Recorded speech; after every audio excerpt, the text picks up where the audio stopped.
Wow, just wow. This thing's amazing. 1971 F250 crew cab, 4-wheel drive, one of 664 built in 1971. This one's painted in Swiss aqua. Getting eyes on it for the first time. I just love this front bumper. I'm in love with it. Look at that thing. That thing is just awesome. So it's got a PTO Ramsey winch on it, and that front bumper is just amazing. So most of these trucks were purchased for companies, right? Or guys working in the oil fields, logging fields, stuff like that. And this, I believe, was a logging truck. And I think just the fact that the bumper's on there, the way the fenders are cut, the roll bars / bed rails on there, this thing was a work truck, man. This thing's just awesome. So let's take a walk around and take a look at it. At first glance, I love this right here. Look at that. If I could save that, that'd be fantastic. Grand Prairie, Alberta. Truck number 551. Thing of beauty. When I approach a truck, crew cab specifically, I look for a few things.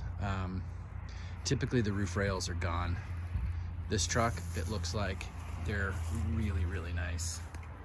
It being apparently from Canada at some point, I'm shocked that the roof rails are this nice. I mean, they look absolutely perfect. But let's see what else we find. Gosh, I'm super excited about this thing. This thing is just amazing. All right.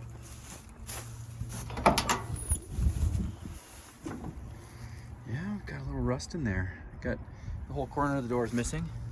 You know, not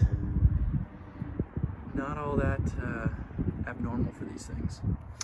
So I also look for, does it have a matching door tag? What's really cool about some of these trucks is you find them in, I call them survivor condition or untouched condition. So it's got all the factory steel on it. No doors have been replaced. No cabs have been replaced.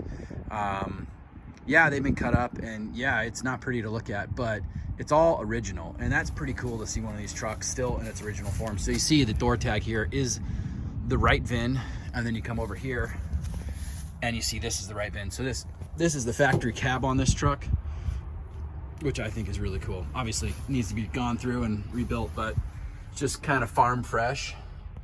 Got some rust down in the corner. That's very typical. I'm assuming you got it over here. Oh yeah, you've got some shifty patchwork there and maybe some socks. I don't know what that is. You've got, you know, repair over the years, right? These trucks are not, they're not new. Let's take a look at this rear door. Oh good, we get a spare tire in the back. Oh, this one doesn't open. This is locked for safety, just to, look how they drilled right through the cab to put wires to the lights. It's just lovely. Back in the day, these things were used as work trucks, like I said, and they didn't care about them. They didn't know they were going to be valuable at some point. They drilled through stuff. They hacked through things to do what they needed. This hood is, I love it. I love patina. I love little dents like this. I love scratches and rust coming through. It shows character to the truck.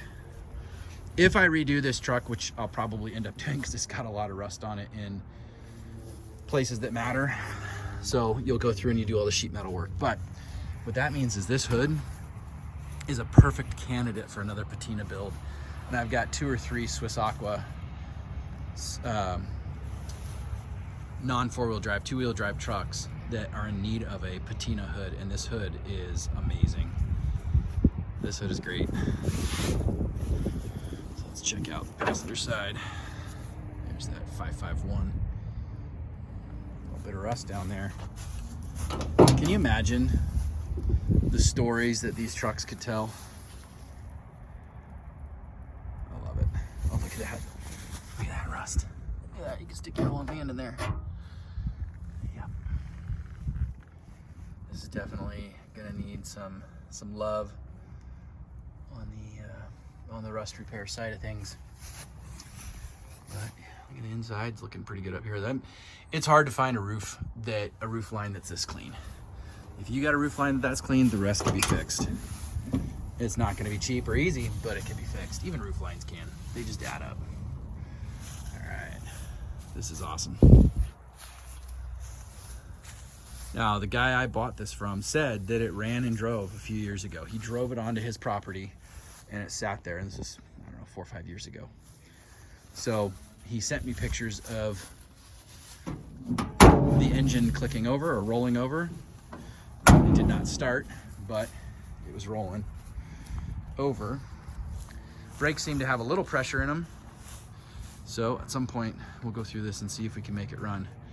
I like making them run just because it's fun to get an old truck running, even though it's going to be gone through and torn apart. It's just fun to spend a couple hours and see it run. But man, I'm excited about this truck. I'm excited to see what we can do with it. Get it in the lineup for restoration.